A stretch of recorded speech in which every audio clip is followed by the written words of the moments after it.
17년 제목으로 본문을 나누겠습니다. 지난주 로마서 첫 이렇게 말씀을 나눴는데 제가 하여튼 힘들게 다 편집한 다음에 통째로 그 영상이 다 날아갔어요. 그래서 제가 업로드를 못했어요.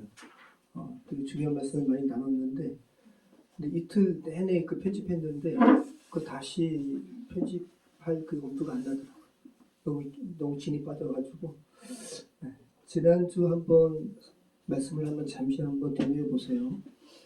지난주에는 로마서 서문을 나눴습니다. 자, 로마서는 AD 57년경 3차 전도 여행을 마치고 그죠? 소아시아 성교를 다 다졌다고 생각한 바울이 이제 당시의 땅끝이라고 여겨졌던 사바나 선교를 하기 위해 앞서서 로마 교회에 자신을 소개하고, 왜냐하면 거기에 브리스길라와 아굴라가 있기 때문에 자신을 소개하며, 그리고 또 당시의 로마 교회의 문제들 이렇게 전반적으로 다 취하면서 복음을 굉장히 논리적으로 전한 말씀이 로마서라고 했습니다. 그래서 바울은 구술했고, 그죠? 이거 보시죠. 바울은 구술했고 더디오가 그것을 받아 쓴 것으로 우리 지난주에 살펴봤습니다. 로마서는 파피루스에 잡혀졌다고 그랬죠. 그래서 폭이 한 18cm면 한 5.2m 다 펼치면 무게는 이 로마서가 담긴 통에다 넣어도 1kg 정도밖에 안 되기 때문에 당시의 전달자는 여성 사역자 베베였고요. 이 베베의 손에 들려서 로마 교회로 간 것이 로마서. 그래서 아마 당시 주일 예배 때 부활 후 첫날이 주일이잖아요. 그래서 로마 교회에 부활 후 첫날 모였던 로마 교회 공동체 모임 가운데 베베 사역자가 이렇게 왼쪽으로 이렇게 풀면서 두루마리를 읽는 순간을 한번 상상해 보시기 바래요. 여기에 모였던 이들이 다 우리와 같은 사람들이라는 거. 다 집안에서 또 사회에서 여러 가지 삶의 갈등 가운데 예수 그리스도를 만나고 당시에 로마인들에게는 키케로라는 그 사람이 로마인들에게 십자가라는 이름을 들려주는 것만 해도 그들에게 모욕이다. 이럴 정도로 당시에 최악의 수치의 상징인 십자가에 못 박힌 예수 그리스도를 하나님의 아들로 믿는 신앙하는 그 공동체 일원이 된 이들에게 그죠? 베베 사역자가 그들이 브리스길라와 아굴라를 통해서 고린도에서 엄청난 사역을 했던 바울 선생의 글을 친히 이렇게 읽을 때 어떤 마음으로 들었을까 한번 생각해 보시기 바래요. 그래서 지난주에 이미 바울이 할 말을 다 했어요. 주제를 다 이야기했거든요. 1장 16절이죠. 내가 복음을 부끄러워하지 아니하노니 이 복음은 모든 믿는 자에게 구원을 주시는 하나님의 능력이 됩니다. 먼저는 유대인에게요 또한 너희에게로다. 한마디로 복음은 능력이라는 거예요. 정말 능력은 그죠? 가난에서 부하게 하는 게 능력이 아니라 정말 능력은 영원한 죽음에서 나를 영원한 생명으로 옮길 수 있는 것, 이것이 능력이죠. 복음이 바로 그 능력이라는 거예요. 자, 그래서 이어서 17절에는 어떤 말씀이죠? 복음에는 하나님의 의가 나타나서 믿음에서 믿음에 이르게 하나니 라는 말씀을 이렇게 읽을 수 있다고 했습니다. 복음 안에서 하나님이 자기 약속을 지키기 위해서 어떻게 사람을 구원하시는지 그 방식이 드러나는 것이 복음이라는 거예요. 자, 그리고 이어서 기록된 바 오직 의인은 믿음으로 말미암아 살리라 함과 같으니라. 이 하박국 2장 4절 말씀이 어떤 거라고 그랬습니까? 타락한 유다보다 더 타락한 바벨론을 들어서 유다를 심판하시는 이 정말 말도 안 되고 혼돈스러운 이 상황 속에서 의인은 그래도 신실하신 하나님을 끝까지 믿는 사람이 의인이다 라는 부분을 하박국 말씀을 취해서 바울이 의인은 믿음으로 말미암아 살리라 함과 같으니라 이렇게 말씀하셨다는 거예요. 여러분, 그러면 제가 지난주 한번 공부를 생각해 보면서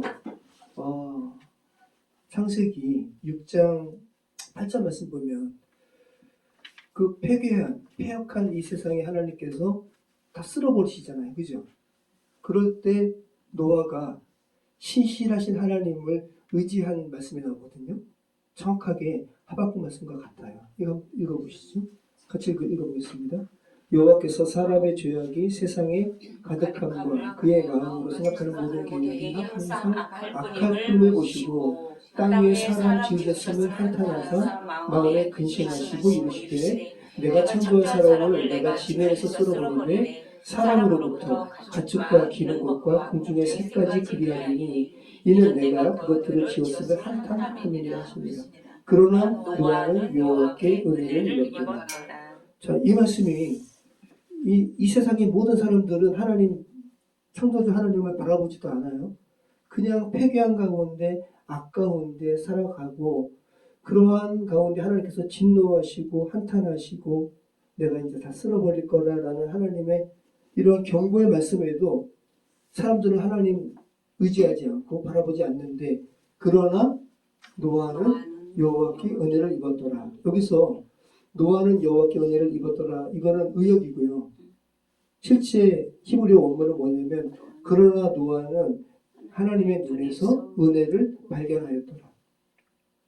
여러분 어릴 적에 여러분의 자녀들, 아들들, 성도 형제는 너무 착해서 우리 권사님 혼내신 적 있어요?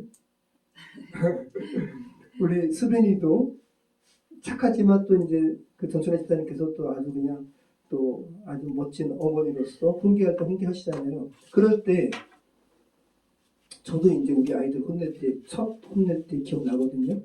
애들이 제 눈을 보는 거예요. 정말 이 아빠가 내가 싫어서 나를 혼내는 건가? 그럴 리가 없을 거야 하면서 내 눈을 보잖아요. 여러분 딸들, 자녀분, 아들들이 여러분 혼낼 때 여러분 눈을 봤어요.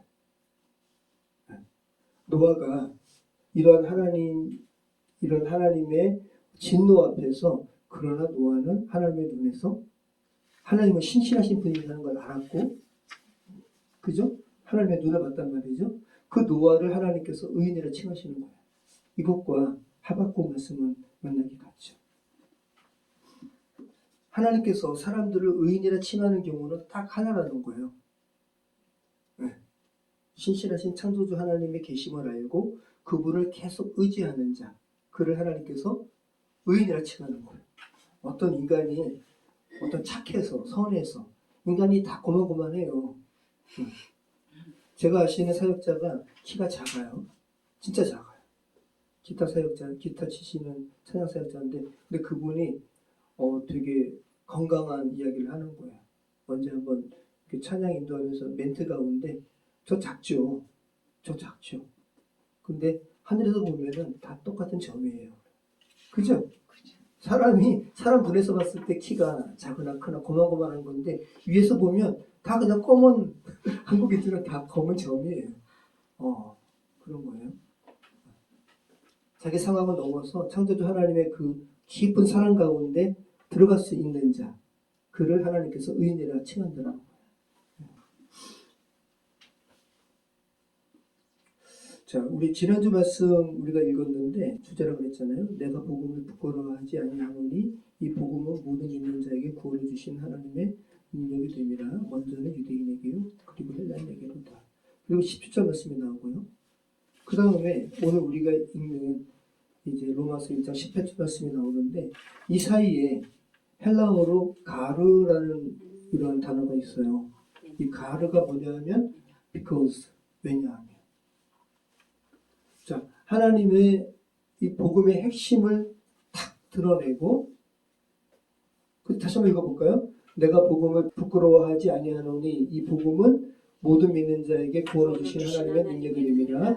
복음에는 하나님의 의가 나타나서 믿음으로 믿음에 이르게 하나니 기록된 바 오직 의인은 믿음으로 말미암아 살리라 함과 같으니라 라고 하면서 로마서 전체 주제를 탁 이야기하고 왜냐하면 하면서 인간의 죄성이 나와요.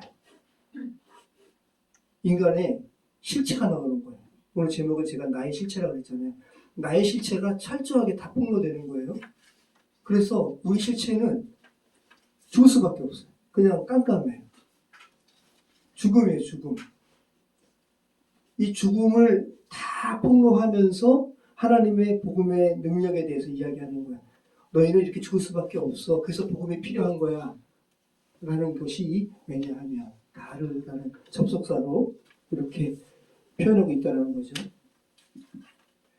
복음 안에서 하나님의 의가 나타남을 강조하고 있는 거예요. 왜냐하면 그 복음이 아니면 우리가 살아가는 세계가 바로 하나님의 진노가 나타나는 세계에 우리가 살아가기 때문에 그 나타난다는 단어를 똑같이 두 번 쓰면서 복음을 강조하고 있다는 말씀입니다. 자, 우리가 살아가는 세계는 하나님의 의가 나타나지 않으면 이방인이든 유대인이든 모두 하나님의 진노가 나타나서 죽을 수밖에 없는 상태에서 우리가 살아간다는 것을 바울이 로마서 3장 20절까지 폭로합니다. 자, 핵심이 로마서 3장 9절 말씀이죠. 자, 이 말씀이에요. 한번 읽어보겠습니다. 자, 오늘 말씀 이후로 계속 바울이 폭로한다고요. 이방인의 죄성에 대해서, 또 유대인의 죄성에 대해서. 어디까지? 로마서 3장 20절까지. 자, 이 핵심이 이거예요. 같이 읽어보겠습니다. 그러면 어떠하냐? 우리는 나으냐? 결코 아니라. 유대인이나 헬라인이나 다 죄 아래 있다고 우리가 이미 선언하였느니라. 기록된 바 의인은 없나니 하나도 없으며 깨닫는 자도 없고 하나님을 찾는 자도 없고 다 치우쳐 함께 무익하게 되고 선을 행하는 자는 없나니 하나도 없도다. 이러면서 율법에 대해서 율법의 기능이 뭐라고요? 죄를 드러내는 거. 그죠? 그 다음에 율법 외에 한 의가 나타났다. 라고 하면서 로마서 3장 21절부터 이제 하나님의 의에 대해서 선포하거든요. 자, 그래서 오늘 우리가 살펴보는 1장 18절부터 32절까지의 말씀은 복음이 왜 필요한지를, 왜냐하면 가르라는 단어를 시작해가지고 폭로하고 있는 본문이 우리가 읽고 있는 오늘 본문인 거예요. 이것 없이는 우리가 읽었던, 지난주에 살펴봤던 로마서의 주제인 로마서 1장 16절과 17절이 공허해져요. 그래서 오늘 본문부터 로마서 3장 20절까지는 검사가 철저히 이게 로마는 법의 국가예요. 법의 제국이에요. 그래서 로마 시대의 법적인 그런 논리와 단어로 바울이 복음을 설명하고 있습니다. 그래서 오늘 본문부터 로마서 3장 20절까지는 검사가 재판정에서 피고인의 죄를 고발하는 그런 의미로 여러분 읽으시면 좋습니다. 자, 바울이 특별히 오늘 본문은 이방인의 죄거든요. 당시 유대인들이 저들은 이방인이야 라고 그렇게 폄하했던 이방인의 죄에 대해서 기록하는데 우리가 이방인이죠. 그죠? 바울 입장에서는, 유대인 입장에서는. 그래서 우리의 실체를 고발해요. 나의 실체. 여러분이 한번 읽으면서, 말씀을 읽으면서 내 실체가 어떻게 폭로당하고 있는지 한번 보시기 바라요. 첫 번째는 우리는 진리를 모르는 것이 아니라 우리 재훈재요. 난 진리 몰라요. 하나님께서 진리 가르친 적이 없어요. 라고 말할지 모르겠지만 실제로는 너희들이 진리를 알아요. 근데 막고 있어요. 그것을 폭로하는 거예요. 자, 같이 한번 읽어보겠습니다. 나의 실체 1. 하나님의 진노가 불의로 진리를 먹는 사람들의 모든 경건하지 않음과 불의에 대하여 하늘로부터 나타나니. 네. 자, 우리 실체를 폭로하고 있는데 바울이 뭐라 그러냐면 너희는 진리를 모르는 것이 아니라 막고 있다라고 이야기하고 있어요.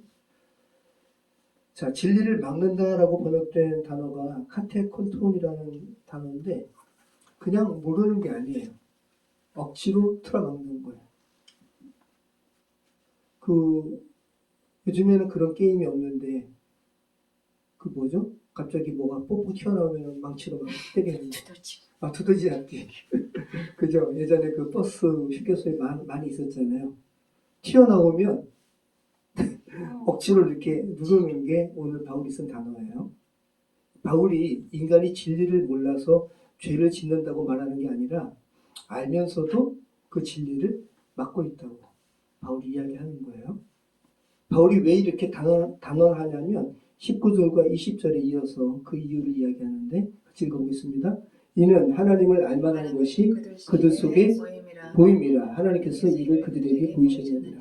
창세로부터 그의 보이지 아니하는 것들 곧 그의 영원하신 능력과 신성이 그가 만드신 만물에 분명히 보여 알려졌나니 그러므로 그들이 필기하지 못하지. 우리가 정직하면 우리가 자연 만물을 보면서 그 겨울의 혹독한 추위를 견디고 그죠? 봄에 어떻게 그 생명이 솟아나는지 이런 세상의 자연 만물을 보면 삼라만상을 보면 하나님이 계시지 않는다 말할 수 없다라는 거예요. 다 그 양심이 정말 하나님은 계시다. 또 여러분의 사고하는 여러분 자신과 여러분의 자라나는 이 상황을 보면서 하나님은 정말 계시다라는 것을 부인하지 못한다는 거예요. 그래서 여기서 바울이 핑계하지 못할지니라 라고 번역된 이 단어가 법정에서 자기를 변호할 말이 없는 상태. 지금 계속 바울이 검사가 되어서 인간의 죄성을 폭로하잖아요. 너희는 거기에 대해서 핑계하지 못할 거야. 이분이 있는데 말을 못하는 상태. 유구무원인 상태. 왜? 정말 맞으니까. 하나님께서 분명한 증거를 주셨다는 거죠. 하나는 우리 밖에 자연 만물을 통해서, 또 하나는 우리 안에 이미 하나님의 신성을 깨달을 만한 그런 센스가 있다라는 것을 바울이 그런 거예요. 그래서 이 칼빌이 뭐라고 그랬냐면 이것을 인간 안에 새겨진 하나님의 감각이라고 그랬어요. 센서스 디비니타티스, 신적 감각. 인간 안에 새겨진 하나님의 감각이 모든 사람 안에 다 있다는 거예요. 모든 인간은 하나님에 대한 근본적인 알을 가지고 태어났다는 거예요. 그런데 인간이, 죄된 인간은 그 알을, 하나님에 대한 알을 어떻게 한다고요? 막는다고요. 억누른다고요. 억압한다고요. 이게 첫 번째 인간의 실체인 거예요. 죄의 실체. 자, 이것이 첫 번째 실체고, 두 번째 실체는 뭐예요? 자, 이거 보세요. 자, 같이 읽어보겠습니다. 두 번째 실체는 감사하지 않는 거예요. 이 감사하지 않는 게 죄의 시작이에요. 같이 읽어보겠습니다. 하나님을 알되 하나님을 영화롭게도 아니하며 감사하지도 아니하고 오히려 그 생각이 허망을 치며 미련한 마음이 어두워졌나니. 네. 자, 두 번째 우리의 실체는 뭐냐 하면 우리의 죄의 실체를 바울이 고발하는 게 살인이 아니에요. 간음이 아니에요. 거짓말이 아니에요. 하나님을 영화롭게 하지 않는 것과 감사하지 않는 것을 바울이 인간의 두 번째 죄의 실체로 폭로하는 거예요. 여기서 이 감사하다는 단어가 성찬을 뭐라 그러냐면 헬라어로는 유카리스트거든요. 이게 감사예요. 성찬이 감사라고요. 감사. 성찬이 왜 감사일까?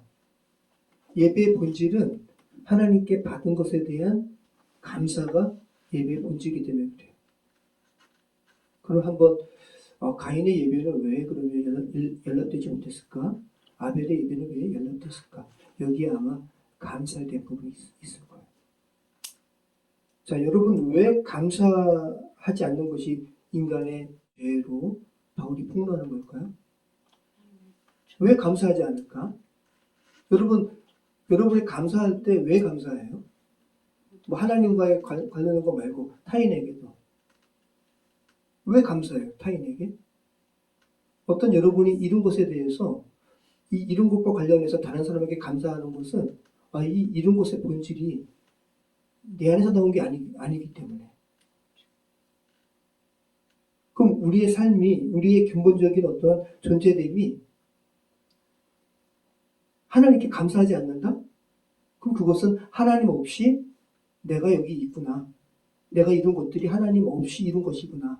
그럼 결국은 하나님 없이 내가 다 이루고 내가 다 스스로 다 이렇게 존재하게 되는 것이라면 그게 바로 내가 신이구나라는 고백이거든요. 그래서 이게 죄인 거예요. 감사하지 않는 게. 네. 나는 받은 것이 없다. 하나님, 신, 내가 신께 받은 것이 뭔데? 이 모든 것은 다 내가 이룬 건데. 이게 죄의 시작이라는 거죠. 주는 자가 없어지면 나만 남아요. 자기가 신이라는 거예요. 그 감사가 결여된 상태가 어떤 건지 21절 후반부에서 이야기하죠. 뭐예요? 그 생각이 허망하여지며 미련한 마음이 어두워졌다. 네. 이 허망하여지며라고 번역된 단어가 70인역 셉터진트에서 전도서에 헛되고 헛되니 모든 것이 헛되다라고 한 그 단어를 여기에 썼어요. 네. 헤벨, 히브리어로 헤벨이죠. 자, 헤벨은 공허한 것은 그냥 안개예요. 손에 잡히지 않는 거. 한순간 있다가 사라지는 거. 바울이 지금 무슨 말을 하고 있냐면 하나님을 영어롭게도 하지 않고 감사하지 않는 순간 그 사람의 모든 사유가 안개처럼 다 이렇게 흐트러진다는 거예요. 감사하지 않는 사람은 똑똑할 수는 있어요. 학문도 할 수 있어요. 그리고 책을 쓸 수도 있어요. 그런데 하나님을 감사하지 않는 순간 그의 이룬 모든 것들이 그냥 안개처럼 다 허망해진다는 거예요. 손에 잡히지 않고 다 흐트러져 버린다는 거예요. 왜냐하면 모든 것의 출발점인 하나님을 배제했기 때문에. 그리고 또 두 번째는 뭐죠? 그 마음이 어두워졌다고. 이 어두워진 것도 70인역 셉터진트가 창세기 1장에 하나님이 빛이 있으라 하시면 빛이 있었고, 그죠? 그 땅이 혼돈하고 어둠이 있었을 때 그 표현을 그대로 쓰고 있는 거예요. 우리가 하나님을 감사하지 않을 때 우리의 존재 상태는 어떻게 되냐면 창세기 1장에 혼돈과 어둠 상태로 들어가는 거예요. 그래서 이 창세기 1장 말씀을 요한이 요한복음 1장에서 그죠? 그 안에 빛이 있었으니 이 빛은 사람들의 생명이라. 생명의 빛이라 이렇게 이야기하는 거죠. 그 혼돈의 세계에 빛으로 오신 말씀 예수 그리스도를 요한이 선포하고 있어요. 자, 두 번째 죄된 인간의 실체가 뭐라고요? 감사하지 않음. 첫 번째는 뭐였습니까? 하나님의 진리를 억압함. 자, 세 번째 실체는 뭐예요? 바울이 폭로하는 세 번째 실체는 바꾸는 거예요. 인간의 실체. 자, 우리 같이 읽어보겠습니다. 스스로 지혜 있다 하나 어리석게 되어 썩어지지 아니하는 하나님의 영광을 썩어진 사람과 새와 짐승과 기어다니는 동물 모양의 형상으로 바꿨느니라. 그러므로 하나님께서 그들의 마음에 저녁대로 더러움에 내버려 두사 그들의 몸을 서로 욕되게 하셨으니 이는 그들이 하나님의 진리를 거짓 것으로 바꾸고 피조물을 조물주보다 더 경배하고 섬김이나 주는 곧 영원히 천성하시도다. 아멘.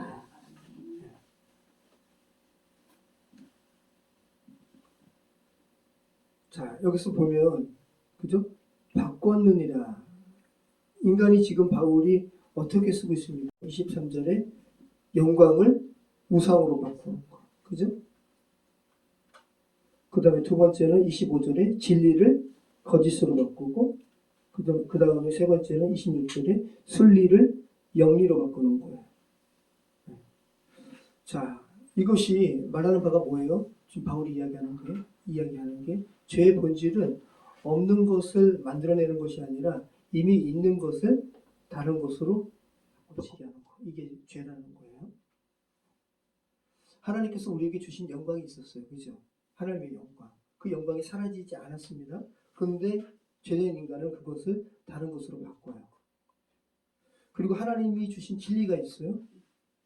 그런데 인간은 그 진리를 거짓 것으로 바꿔요. 하나님께서 주신 순리가 있어요. 그죠? 근데 인간은 그 순리를 영리로 바꿔요. 오늘 본문이 이제 동성애에 대한 죄를 고발하는데 동성애자가 스스로를 이반이라 그런다고 그랬잖아요. 이반. 무슨 뭐 그리스어인가? 그죠? 근데 이반이 정말로 회개한 단어인 거예요. 우리는 일반적이지 않아. 여기에 대한 그들 스스로의 좀 이렇게 뭐라 그래. 아주 교묘하게 뒤튼 말이 우리는 일반이 아니라 이반이야라는 말. 이반. 순리를 영리로 바꾸는 거. 이 바꿈의 언어가 지금 바울이 그냥 쓰는 게 아니라 시편 말씀에 여기 한번 읽어보십시오. 시편 106편 19절 그들이 호렙에서 송아지를 만들고 부어 만든 우상을 경배하여 자기 영광을 풀먹는 소의 형상으로 바꾸었도다. 예. 모세가 시내산에 올라가서 하나님께 그 계명판을 받을 때 밑에서는 하나님의 영광을 소의 형상으로 바꾸었죠. 이 말씀을 들어서 그대로 이방인의 죄에 대해서 쓰고 있는 건데 그런데 하필이면 이 바꾼다라는 이 단어는 유대인들이 구약에서 하나님께 우상숭배를 저지른 그 죄잖아요. 그죠? 그 죄를 이렇게 가져와가지고 이방인의 죄를 폭로하고 있는 거거든요. 그러면서 우리 이제 다음 주에 살펴볼 2장 1절부터는 유대인 너희도 다르지 않다라는 말을 하고 있는 거예요. 그러니까 이미 지금 복선을 깔고 있는 거예요. 이게 지금 이방인의 죄를 폭로하고 있는 거지만 유대인 너희에게도 해당된다 라는 것을 지금 폭로하고 있는 겁니다. 자, 두 번째는 또 바꾼다는 단어로 또 이것도 있죠. 같이 보겠습니다. 어느 나라가 그들의 신을 신하는 것과 바꾼 일이 있느냐. 그러나 나의 백성은 그의 영광을 유익한 것과 바꿨도다. 자, 이 바꿈의 행위가 이방인들만 바꿈의 행위를 한 게 아니라 유대인들도 이 바꿈의 행위를 했다. 그것을 미리 복선으로 깔기 위해서 이 단어를 지금 가져가고 있다는 겁니다. 자, 여러분 우리도 매일 바꾸죠? 여러분 안 바꾸세요? 하나님에 대한 사랑을 그 순전한 사랑이 아니라 어떤 종교적인 행위로 바꾸고 우리도 그죠? 십자가의 은혜를 그냥 은혜 깊숙이 이렇게 취하는 게 아니라 우리의 어떤 의가 계속 들어가고 살아계신 그리스도를 그냥 죽은 딱딱한 종교적인 교리로 바꾸고 우리가 계속 이렇게 우리도 바꾸는 존재예요. 계속 여러분이 나와는 관계없어 라고 보시는 게 아니라 계속 여러분을 하나님께서 바울의 입술을 통해서 여러분의 실체를 폭로하는 그러한 장으로 그냥 여러분을 여기 그냥 투영시키시기 바래요. 로마서 3장 20절까지. 그래야지 하나님의 복음이 더 명쾌하게 여러분에게 선포되는 거예요. 자, 바울이 폭로하는 네 번째 실체는 뭡니까? 이게 참 무서운 거죠. 하나님의 진노는 벌하심이 아니라 내버려 두심이라는 거예요. 자, 한번 같이 읽어보겠습니다. 스스로 지혜 있다 어리석게 되어 썩어지지 아니하는 하나님의 영광을 썩어질 사람과 새와 짐승과 기어다니는 동물 모양의 우상으로 바꾸었나니 그러므로 하나님께서 그들의 마음에 정욕대로 더러움에 내버려 두사 그들의 몸을 서로 욕되게 하셨으니 이는 그들이 하나님의 진리를 거둘 것으로 받고 피조물을 저물지보다 더 경배하고 섬기니라.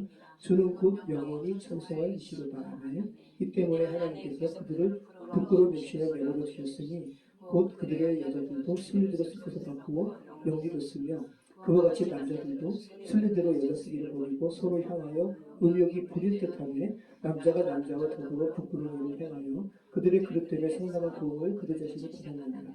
또한 그들이 마음에 하나님 주기를 싫어하며 하나님께서 그들을 그 상실한 마음대로 내버려두사 합당하지 못한 일을 하게 하셨으니. 자, 인간의 실체가 여기 두 개가 나오는데 하나는 인간은 하나님의 영광을 바꾸는 존재라는 거 폭로를 했고 그 다음에 인간의 실체는 어떤가? 이제 하나님께서 그들이 하는 죄대로 내버려두는 그런 상태가 되었다는 거. 그죠? 자, 인간은 세 번 바꿔요. 그죠? 하나님의 영광을 우상으로 바꾸고 진리를 거짓 것으로 바꾸고 그리고 남자든 여자든 순리로 쓸 것을 영리로 바꾸는데 이 바울이 참 놀라운 사람인 거예요.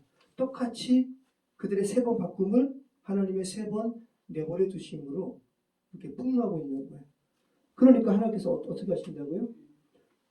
그러므로 하나님께서 그들을 마음의 정욕대로 더러움에 내버려 두세요. 자, 이 때문에 하나님께서 그들을 부끄러운 욕심에 내버려 주셨으니 그 다음에 그죠? 그들을 그 상실한 마음대로 내버려 두사. 인간은 세 번 바꾸고 하나님은 세 번 내버려 두세요.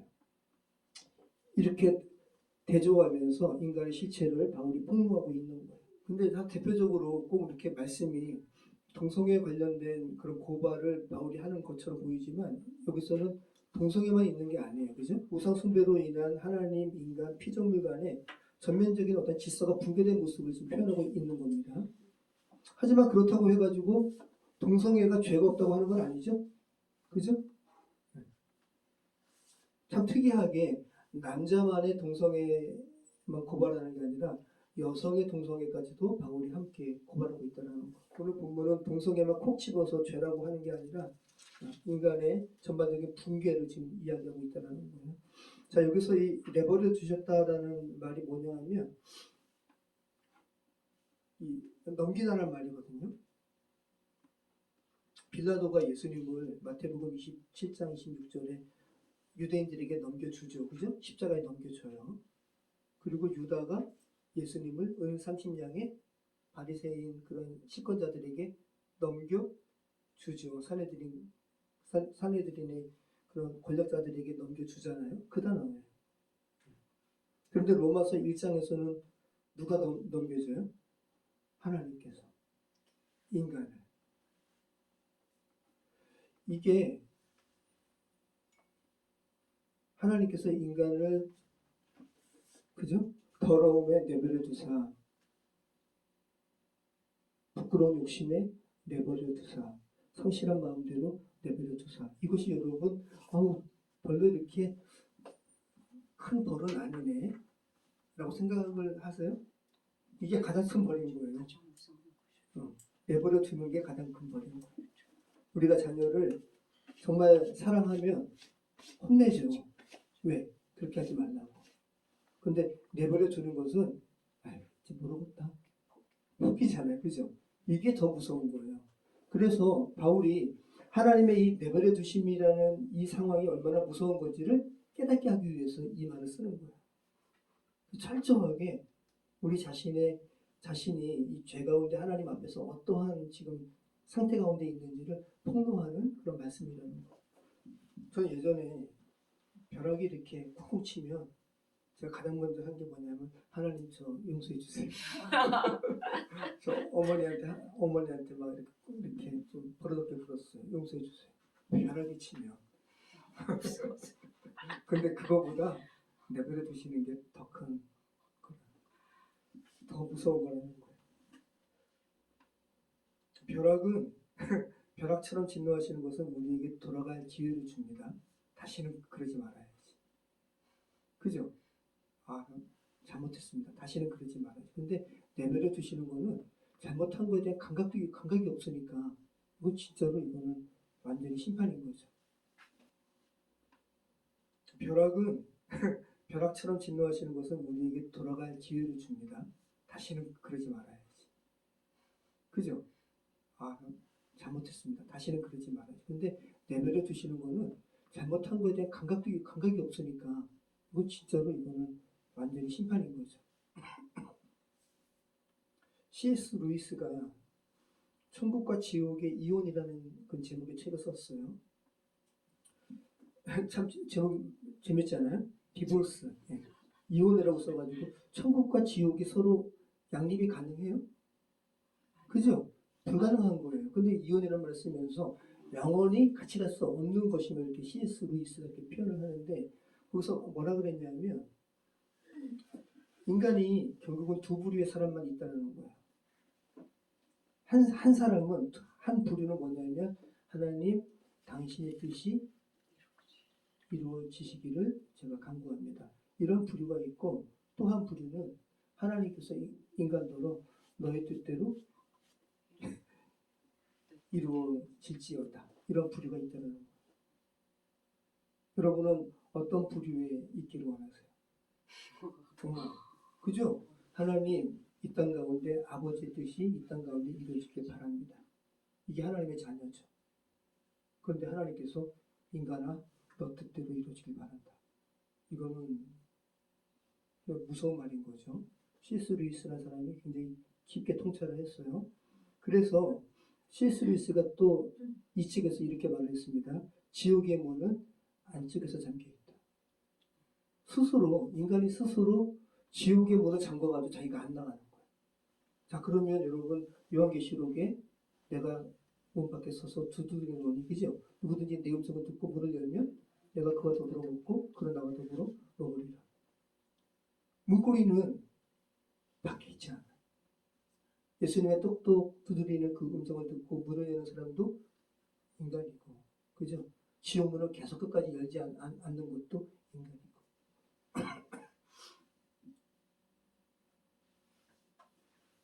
인간이 스스로 거부하고 있다는 거예요. 자, 그리고 28절에 참 좀 재미난 말을 하고 있는데 같이 한번 읽어보겠습니다. 또한 그들이 마음에 하나님 두기를 싫어하네. 하나님께서 그들을 그 상실한 마음으로 내버려 주사 합당하지 못한 일을 하게 하셨으니. 여기서 이게 지금 그 마음에 하나님 두기를 싫어함에라고 번역된 이 의미가 어떤 의미가 있냐면 인간이 하나님을 가치 있다고 여기기를 거부하니라는 말이 의미가 이 안에 있어요. 그러니까 하나님께서 그 상실한 마음대로 내버려 두사라는 말이 뭐냐면 하나님께서 그들을 분별력 자체를 잃은 상태로 내버려 두셨다는 말이에요.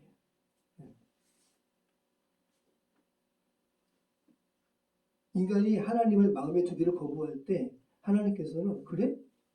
그러면 너 그렇게 분별력 없는 상태로 그냥 내버려 둔다는 거예요. 분별력을 잃은 결과가 동성애뿐만 아니라 이어서 나오죠. 같이 한번 읽어보겠습니다.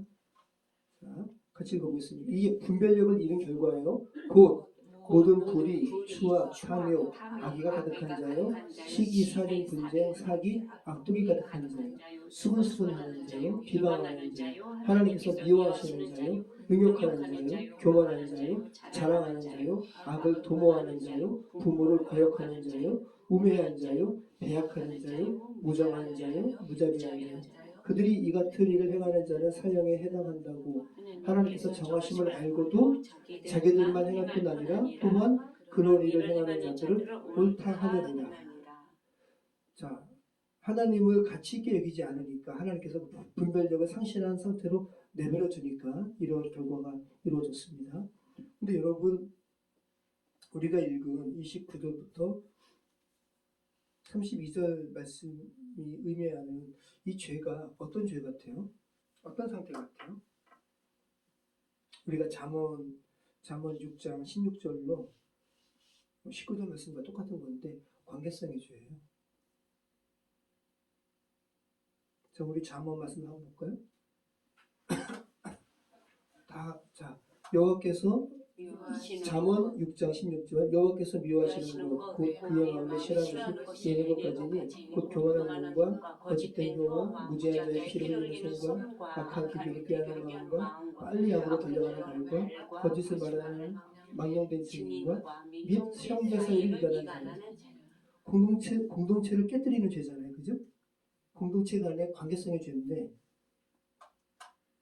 로마서 하나님께서 허망한 상태 가운데 내버려둔 자들이 행하는 죄도 똑같이 관계성을 깨뜨리는 죄예요. 공동체의 죄. 자, 그러면 왜 바울이 로마서 1장 29절에서 32절까지 이 관계성의 죄를 집중적으로 열거할까요? 하나님을 알되 하나님이 계신 거 알아요. 지금 바울이 계속 폭로했어요. 너희 하나님 모른다고 핑계하지만 너희는 알아. 그런데 의도적으로 하나님의 계심을 억누르는 그 자는 그리고 하나님께 영광을 돌리지도 않고 하나님께 감사하지 않는 자는 반드시 그 개인의 죄에 국한하지 않고 개인을 넘어서 관계까지 그 죄를 퍼뜨린다는 거예요.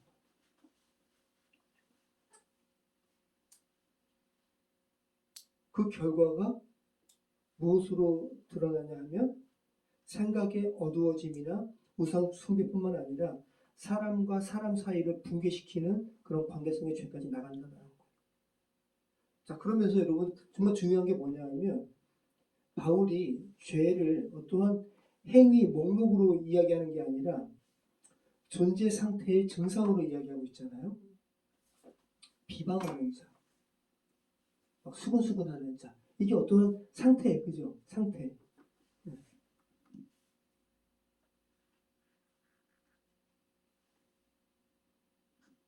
그러니까 지금 이런 모습을 보면 우리가 어떤 사람이 이런 모습을 보면 이런 모습을 우리가 발견할 수 있어요, 없어요? 인지할 수 있잖아요, 그죠? 어떤 사람이 수근수근해, 어떤 사람이 교만해, 어떤 사람이 능욕해, 어떤 사람이 배약해, 무정해, 무자비해. 우리 다 볼 수 있잖아요, 이 사람의 상태를. 그럴 때 우리는 뭘 알 수 있냐면 이 사람이 관계성의 죄뿐만 아니라 이 근본이 하나님과 관계가 어그러져 있구나. 하나님과의 관계성이 어그러진 자는 반드시 개인의 죄뿐만 아니라 이 다른 사람의 관계까지 붕괴시키는 그런 흐름까지 간다는 거. 바울이 지금 이 부분을 이야기하는 거죠. 그래서 로마서 마지막에는 관계성이 다 펴보게 되잖아요. 하나님 나라의 공동체를 이루고 서로가 다 형제고 자매고.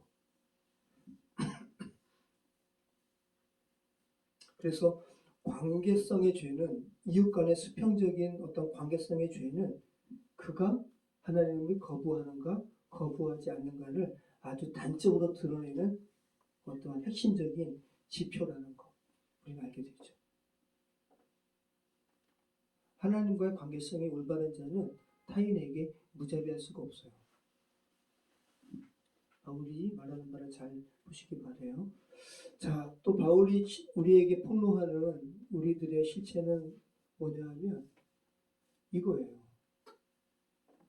우리는 죄를 행하는 것으로 끝나지 않고 그 죄를 승인하는 자라는 거예요. 옳다하는 자라는 거예요. 같이 한번 읽어보겠습니다. 그들이 이 같은 일을 행하는 자는 사형에 해당한다고 하나님께서 정하심을 알고도 자기들만 행할 뿐 아니라 또한 그런 일을 행하는 자들을 옳다하느니라. 네. 여기에 두 동사가 나란히 놓여 있는 거예요. 행한다, 옳다. 네. 행하는 것으로 끝내지 않고 죄의 완성은 행하는 것으로 끝나는 것이 아니라 그 죄가 옳다고 승인한다.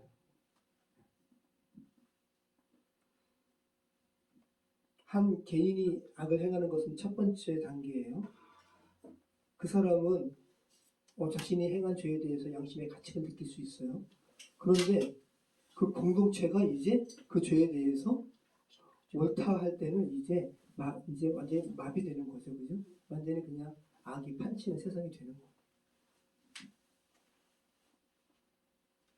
지금 바울의 진단이 얼마나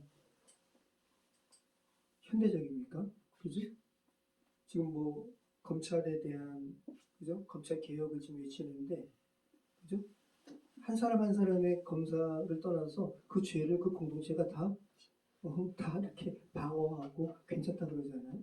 이것이 뭐 검찰 개혁에 대한 부분만 그러겠어요? 우리 전 사회적으로도 이런 부분이 있는 거죠. 자, 우리가 살아가는 이 세상은 죄에 대해서 죄를 행하는 것을 넘어서 그 죄에 대해서 옳다 하는 식의 우리 살아가요. 네. 그리고 이 바울의 진단이 우리 자신에게도 적용이 돼요. 여러분이 하나님 보시기에 정말 죄라고 분명히 하나님께서 말씀하심에도 불구하고 여러분이 어떤 죄를 타협하잖아요. 이건 괜찮아. 여러분이 스스로가 타협하잖아요. 이건 괜찮아. 이것은 안 돼. 여러분도 바울이 말하는 그 죄를 행하는 것을 옳다 하는 그러한 자리에 지금 있다라는 것을 바울이 폭로하고 있는 거예요. 자, 이것이 오늘 우리가 나눈 바울이 죄 가운데 너희가 지금 어떠한 상태 가운데 있는지 우리의 실체를 폭로한 그런 말씀입니다. 그래서 오늘 바울이 어떠한 흐름으로 지금 표현하고 있는지 생각해 보시기 바라요. 진리를 억압하고, 그죠? 대표적으로. 그리고 하나님께서 그 진리를 억압하는 그 상태를 내버려 두시고, 그럴 때 우리 관계는 붕괴되고, 네. 하나님께서 인간을 심판하시는 방식이 즉각적인 처벌이 아니라 그가 선택한 방향으로 그대로 내버려 두신다는 거. 다시 한번 여러분 너무 무서운 경고로 여러분 받아들이시기 바라요. 결국 오늘 본문이 우리에게 말하는 바는 우리 인간이 이런 존재라는 거예요. 바울이 하나님 없이도 선하게 살 수 있다고 믿지만 실제로는 관계 속에서 계속 타인을 무너뜨리는 존재가 우리라는 거. 그리고 그 붕괴를 어떠한 문제로, 치명적인 문제로 인식하지도 못하는 존재가 바로 우리라는 것.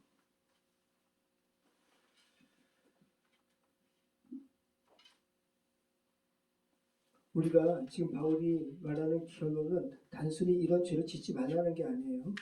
우리가 이미 이런 상태에 있기 때문에 우리가 어떠한 노력으로 우리의 어떤 윤리 문제를 해결할 수 없다는 것을 지금 드러내는 거예요. 그래서 바울이 회개하라는 말을 안 해요. 3장 20절까지 계속 폭로하는 거예요. 이게 우리의 실체라는 거예요. 그럴 때 이제 3장 21절부터 하나님의 한 의, 이제 복음에 대해서 이제 명확하게 받아들이고 복음의 능력에 대해서 우리가 알게 되는 거죠. 바울이 이것을 저는 지금 벌써 저도 이제 1시간 가까이 말씀을 드렸는데 이것을 1시간 반, 2시간 안 되는 시간 가운데 베베가 읽었단 말이죠. 그들이 느꼈을 충격을 여러분 생각해 보시기 바라요. 그리고 한번 기회가 되시면 주중에 한번 저도 한번 읽어볼 테니까 쫙 한번 읽어보세요. 16절까지. 그럴 때 로마서 말씀이 더 이렇게 잘 당시 로마 교회에 있는 사람들과 같은 마음으로 들을 수 있을 겁니다. 자, 여러분 말씀 마치겠습니다. 말씀 가운데 하나님께서 로마 그 바울의 입술을 통해서 여러분을 죄에 노출시킬 때 여러분 그냥 방어하지 마시고 나는 아니면 방어하지 마시고 겸손하게 됐습니다 하는 그런 전쟁 저의 실체를 주께서 말씀하신 실체는 맞습니다라고 그렇게 고백하시기 바랍니다. 그럴 때 하나님께서 여러분에게 허락하시는 복음의 능력을 깊게 누리게 될 수 있습니다. 기도하겠습니다. 참 좋으신 하나님 감사합니다. 오늘 로마서 말씀을 통해서 우리가 어떤 존재인지 주님께서 저희 실체를 폭로하시고 저희를 보내시니 감사합니다.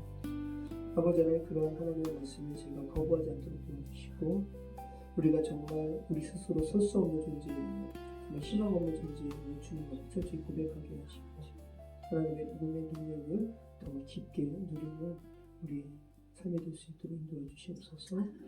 감사드리며 예수 그리스도 이름으로 기도합니다.